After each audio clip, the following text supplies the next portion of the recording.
Hello, and again, it's Richard from Myth Tracker. This is the part 3. This is the review section. I've done 17 and a half hours in this game now. The average on GOG is 10 hours 43 minutes.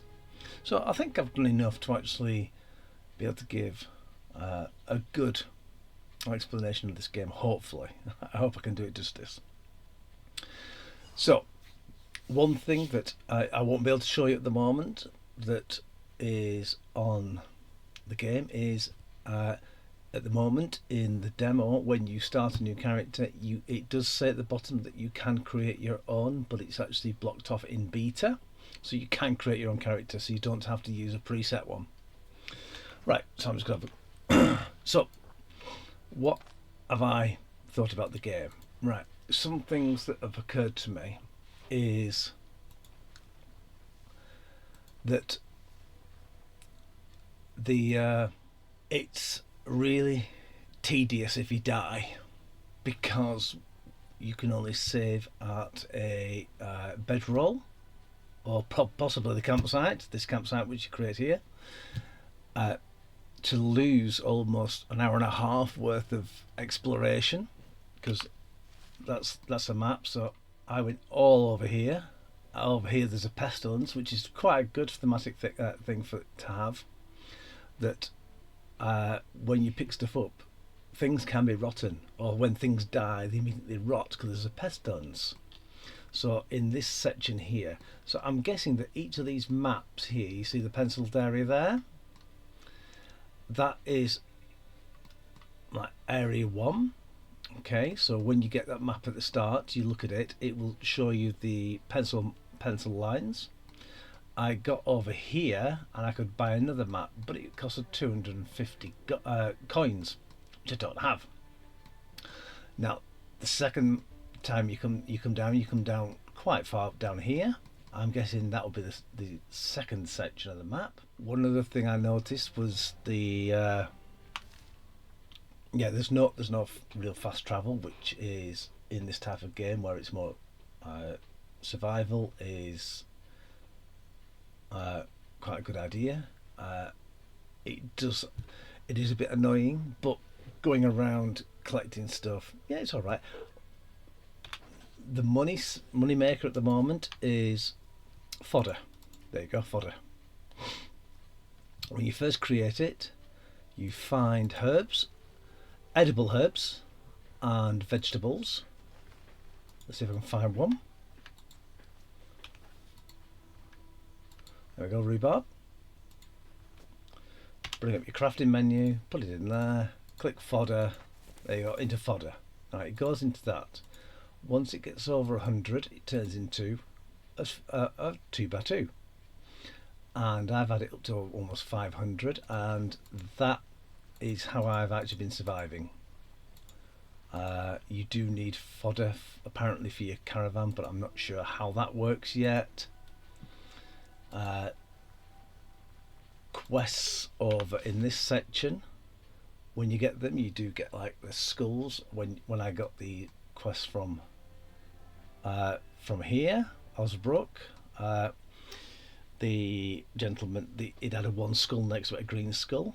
Well, over here you have 2 skulls, but the skulls are different colours, so obviously it might mean different things. The dungeons, like this, that there, for that there in Pilgrim's Rest, they are procedurally generated, because I've had quests to go in there twice and it's completely changed. So I'm guessing that these question marks do change as well, because they're not set on the map. Can't go through the mountains. Broken down cart, that's for one of the quests for the carpenter. So I'm actually going to use now, how much money have I got? 160. Let's see how much this fodder goes for. Alright, I'll have to get it out of my oh, it's already out of my backpack. Right, so 162, so not too bad. If I go to there, the morale there, That does go down, and your sanity as well if you're digging in the in graves. That's another thing I've seen. Keeping on top of your items, it's difficult. It's in this game, you either have to try and feed yourself, keep yourself equipped, and that's about it. It's or healed. Healed is another one. It's going to be a toss up at the start, especially if you don't do the quests. If you do their quests and you get like 480 gold, it's a lot easier. It's a lot better. If you sell the fodder, it's easier. If you just go around an adventure, you will end up starving very, very quickly. Right, so let's go into the new area.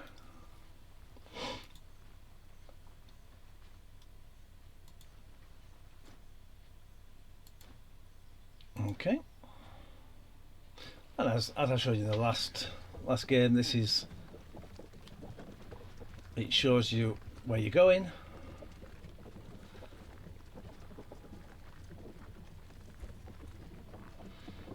Still think that's quite a fair way down. It's quite good.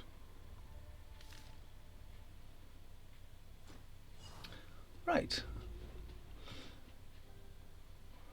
Here we go again. We can see the tower on the horizon. There's a this is the free city of Brynn.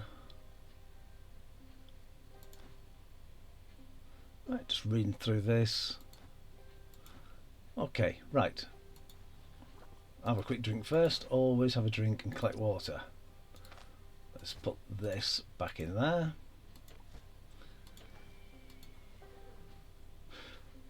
Always have at least a knife so you can skin things.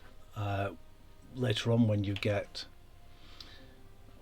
survive, but when you get this one here, resourcefulness, you can actually get pelts and you can get better food. Also, I seem to be getting on average once every 20% I get when I pick up a herb, I will get 2 instead of 1, which is good. Right, I hope I don't forget to actually say anything. Am I still gripped? I'm actually less gripped at the moment than I was earlier. The reason for that is the death and having to go back, because I love to explore, but I don't really go too far. Like that, you can't go past there at all. There's just no zone point at all. Like, I could explore around there, but I wouldn't get the coins I need to survive. That is the problem. In the forest, it's harder to survive than in the fields, because you can get more plants in the fields to create the fodder. A lot of the time in the woods, I've actually stepped around a tree and suddenly gone into wolves, and they've absolutely decimated me. Now, humans are easier to combat than animals. You get deer, which are non-hostile, so that's simple enough. But you also get wolves. If you right click on anyone, so if I expect, you say hi danger, it's all probably based on your level and they're unaware of you, so you can get away from bears, boars and wolves. Mooses apparently are highly dangerous. Now, whether that's true or not, I'm not sure. But let's have a quick look around. So, outskirts, that's actually the castle itself. I did get a poppy. See, I got 2 poppies there. Cattle fella will be happy with me getting poppies to make poppy juice.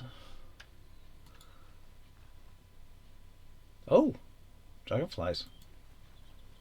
It's quite nice and sweet. As I said, I do like that's good for fodder.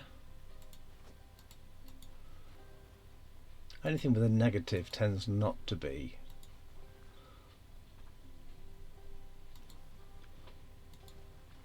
Now, oh, actually, I'm actually running very low. I've got 6 bolts left. I haven't really got the money for it either to buy more. So you can actually, I can now actually, there we go. So killed the sparrow. Let's see if I can actually, nope, it won't let me do that. So basically I just take the sparrow. Oh, can be plucked. Oh, I've plucked it. Meat morsels. Cool. Never actually killed one of those before. Back in medieval times, sparrows and small birds were fair game for people to eat. It's like, oh, by the way, Merry Christmas to everyone who's actually having Christmas at the moment. Oh, time. Lovely. That got very nice on I wonder if that's, it's not an addition, because some you can actually add, but anyway, so I wonder if you can dry it. Yeah, sorry, happy Christmas, and I hope everyone's having a good new year for 2025. This will probably date the video, but because we're still in beta in this, it will date it anyway. So let's have a quick look around, see if I can try and find anything. Right, I might go back and see if I can try and find a quest, see what level of quests they are here. Right, hunger and thirst is alright. Let's head back this way, go back a different route. Would I recommend this to people? Yes, I would. Yes, I would. Now, I might learn some more hints and tips and tricks afterwards. What I've... Oh, gooseberries. Lovely. I like a gooseberry pie. Raspberries are really good for morale.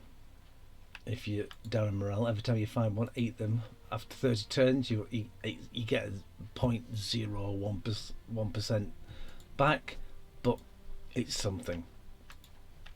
So yeah, just collect herbs and everything like that to supplement your fodder. I might have to try and sell it. Oh, hey, what's that? Barberry. Right. Yep. Don't think we call them barberries in this country, in Britain. See, I got 3. But if I remember what barberries are, I thought barberries were toxic when eaten.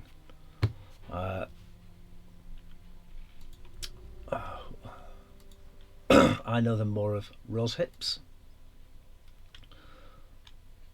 Rose hips, if you open them up and eat the seeds, a very good source of vitamin C. But if you don't know what you're doing, don't touch it. That's my advice. If you're not sure about what to eat, don't try anything. Right. So, oh, nicety.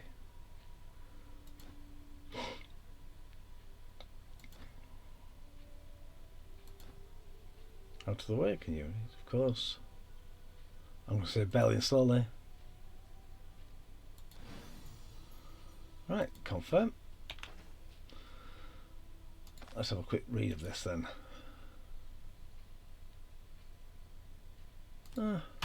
It's fine. Right, so let's try and create some more fodder. See what we can and can't use.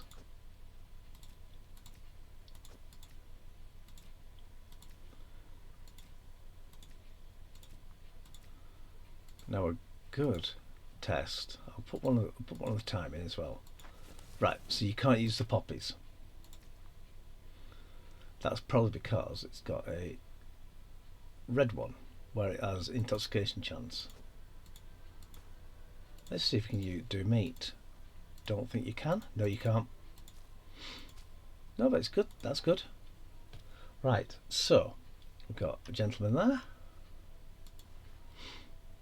Printing house. Must be greater than the 15th century then.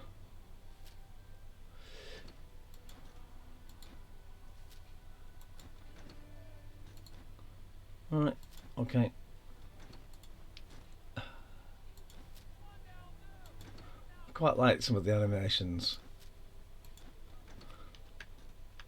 Right, so a person here with a leaflet. Until next time. Right, so go in there, talk to this person here. So quick chat. Always have a chat because it might open up something on the map. Right, 2 of those. Right, let's see how hungry I am. Lentils are always good to get hold of. They're quite cheap in comparison. But there's only 1 there. I need 2. Let's have a... Right. Oh! Yeah, sorry. Control and left click is drop. Alt and left click is use or open. Right, so he doesn't want fodder.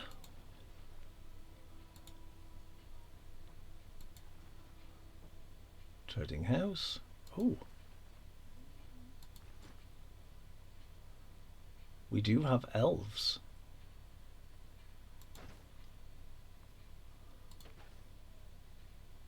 Interesting.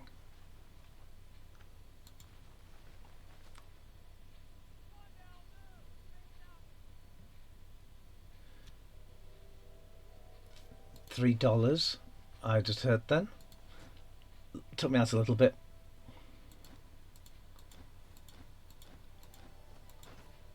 Right, so she's ordinary person. It's like a church. Town crier.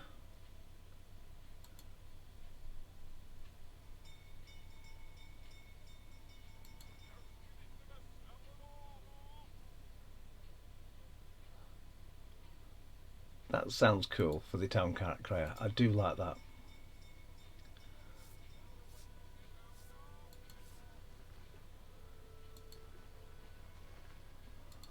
Actually, it probably wasn't $1. It was probably just like a Charlie Brown adult with a wah wah wah wah wah wah wah wah. Right, so cheese seller. And right. So I can sell poppies to them. There we go, that'll do. Spearmint's good for morale.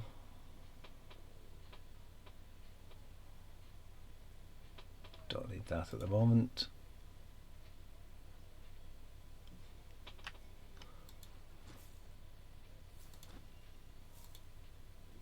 Silver League. Quite impressed. It might take me a while to actually go through this place, and oh, here we go. Oh, get lost. Okay.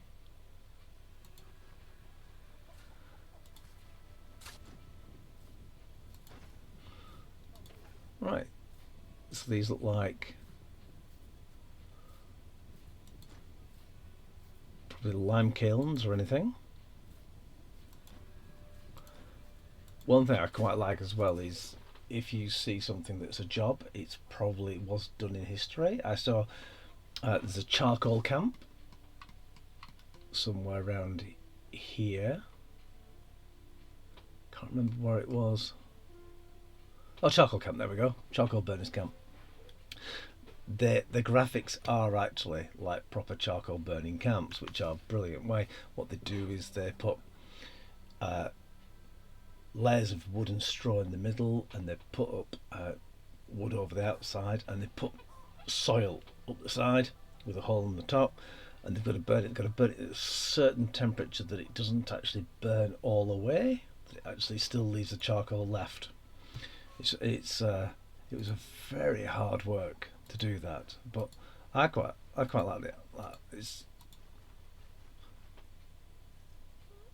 I do like the variety and how the city looks lived in. But it's going to take me a while to actually go around this place and actually find out about it. Who's this here? Ah, right, Rayford.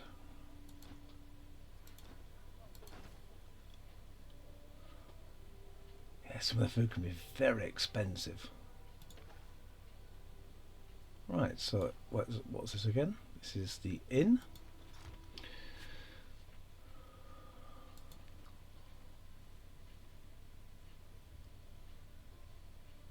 Right, well let's actually meet Verin at the tavern. See if I actually get a quest.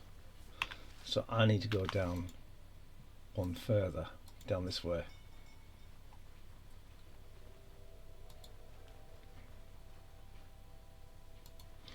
Nice pigeon coop there, or dovecot.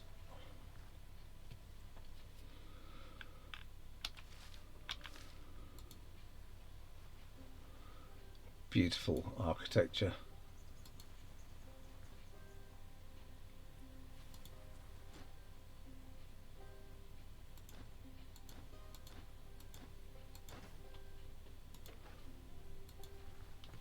You never know what anyone's got in this game. Brynn docks, right, so old gentleman, it's like tree fella or a saw. They used to saw logs, tended to be in a pit. If you saw the log the opposite direction, you used to get planks. Tended to have a big saw with like 2 people on either side, and the person underneath was tended to be the apprentice in the pit, which used to have to keep it together and keep the dust out, but they used to get full of sawdust.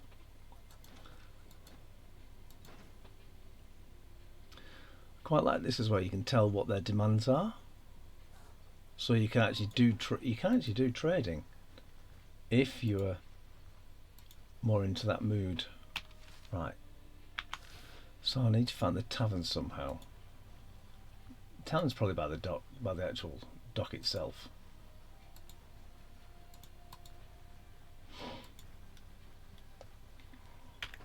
Starting to get a bit hungry and thirsty.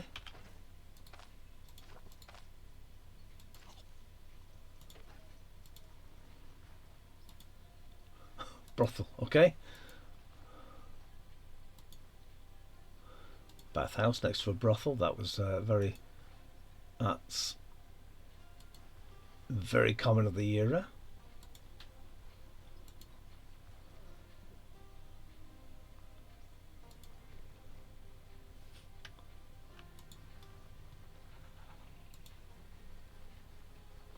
Right, still trying to find this. There's a barber shop there.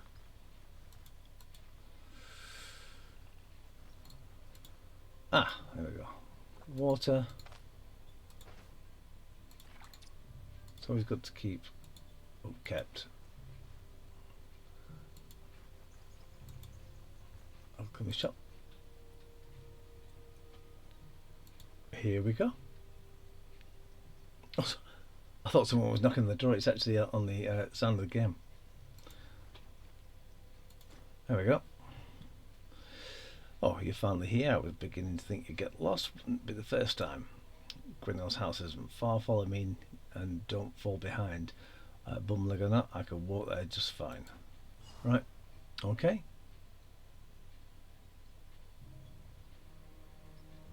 Where's he going to go?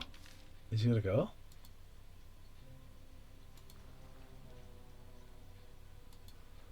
All right. Okay.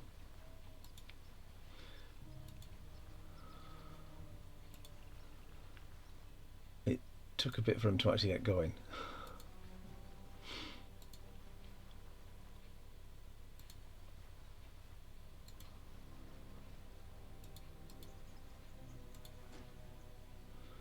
Here we are, we'll get our answer soon enough. Gwynel's quite an eccentric character, there's no denying it. His previous dwelling was a mansion of the old towers. I remember him constantly complaining about meddling, blah blah blah blah blah blah blah.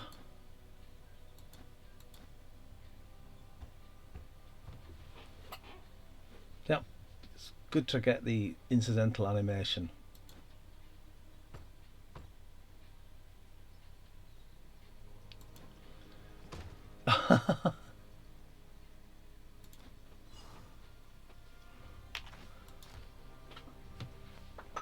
That was good. I like that shoulder charge was quite cool actually. So I was gonna be, I was gonna say, I might not want to continue with this game, but now I've actually come down here and got a bit more of a story.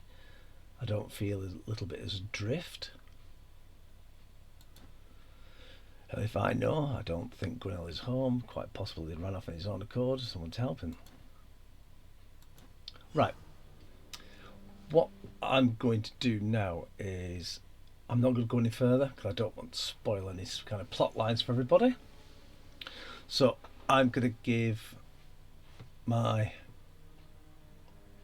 10 penneth on the game. So I've gone over the procedural generation. The maps are great, absolutely beautiful. The graphics are very, very good. I'm not really a fan of just the bobbling around without actually moving, but the incidental animations of him bashing the door down, knocking on the door, the carpenter, absolutely fantastic. The voice acting, when it was there, it was only at the beginning. I haven't heard any voice acting since. Was absolutely superb. If they continue with that, that would be even better. It would make it an even better game. The combat, I've found most games tended to actually, you need magic. You don't in this. You can survive being a combat wombat, and you can probably do it with any weapon, so it seems very balanced that way.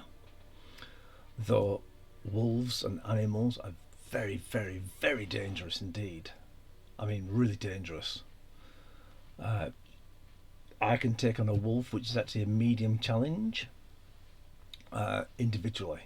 Any more than one, not a chance. Keep dying.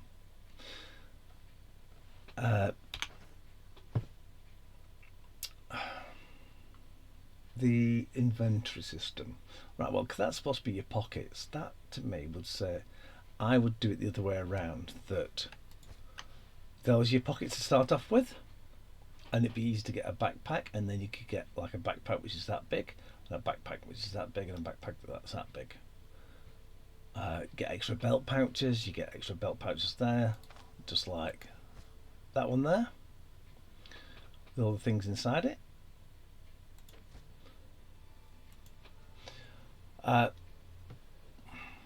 The greatest flaw is the save system, in my humble opinion. I like the idea of saving at sleeping places, but the idea that the bedroll that you create only lasts for one sleep, it's not realistic, especially because how big it is, because it's actually 2 high and 3 long. Takes up an awful lot of space for something that's just gone. Now, if it was 3 long, or even 3 long, that's it. Yeah, 3 long. You could have it on the bottom of your backpack. So you just basically, there's a bed there for your backpack, for your sleeping pad. What I would do is, if you make the sleeping bag, it would have a durability that reduces in time, that you can patch up like the rest of the stuff. Like everything else has got a durability, so why not a sleeping bag? So yeah, it is hard. It's a hard game. It's actually touted as a hard game, and I will give it that it is. And if you play it on permadeath, you'll be going through the initial stages again and again and again and again. So if you want to have the full potential of this game, I don't think permadeath is the way to go.